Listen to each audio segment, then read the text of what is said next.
সারা সপ্তাহ ওয়েট করে থাকি যে উইকেন্ড কখন আসবে। যাই হোক, সকালটা শুরু হয়েছিল স্কিন কেয়ার দিয়ে। আর তোমরা অনেকেই আমার স্কিন কেয়ার জানতে চেয়েছো, বাট অনেকদিন হচ্ছে শেয়ার করতে পারছি না, খুব তাড়াতাড়ি শেয়ার করব। বিকালবেলা তাড়াতাড়ি খেয়ে দিয়ে আমি রেডি হয়ে গেছি অ্যান্ড বিকাশ তখন ঘুমাচ্ছিল। ঠিক বেরোনোর 10 মিনিট আগে ওকে ডেকে বললাম, অনেক ঘুমিয়েছিস, তুই এবার ফ্রেশ, চল বেরোই। তো আমরা মেট্রো ধরে চলে গেছিলাম কালীঘাট মেট্রো স্টেশন অ্যান্ড তার পাশেই হচ্ছিল এই কার্নিভালটা। অ্যান্ড এই কার্নিভালের উপর কিন্তু একটা ডেডিকেটেড ভিডিও আমার চ্যানেলে অলরেডি রয়েছে, তোমরা গিয়ে দেখতে পারো। হ্যাঁ, এই কার্নিভালে ছিল প্রীতি জেনের স্টলও। ওখানে তো গেছিলামই, বেশ তাদের টি শার্টস এর কালেকশনও দেখেছি অ্যান্ড প্রীতির সঙ্গেও দেখা হয়েছে। নিজের জন্য আমি তো পারবোই না, একটা টি শার্টও কিনে নিয়েছিলাম অ্যান্ড প্রীতির সাথে একটা পারফেক্ট সেলফি তুলে আমরা বেরিয়ে পড়ি কার্নিভাল থেকে অ্যান্ড ওখান থেকে অটো ধরে চলে যাই সাউথ সিটি মল। আমি সাউথ কলকাতা যাবো অ্যান্ড সাউথ সিটি মল যাবো না তা তো হতেই পারে না, কেননা এই মলটা আমার ভীষণ প্রিয় অ্যান্ড সচরাচর যাওয়া হয় না, কারণ বাড়ি থেকে অনেকটা দূর। তবে এর একটা নেগেটিভ দিক হচ্ছে,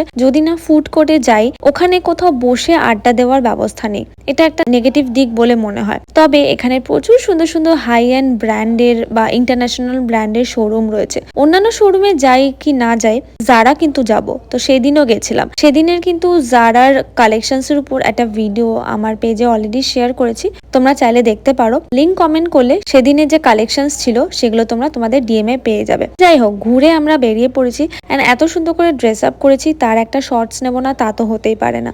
ওখান থেকে বেরিয়ে দেখছি সাউথ সিটি মলের বাইরে প্রচুর ড্রিঙ্কস বিক্রি করছিল অ্যান্ড প্রচন্ড গরম লাগছিল, তাই আমি আমার জন্য নিয়ে নিয়েছিলাম একটা ভার্জিন মোহিতো অ্যান্ড ওটা দারুণ খেতে ছিল উইথ 50 রুপিস।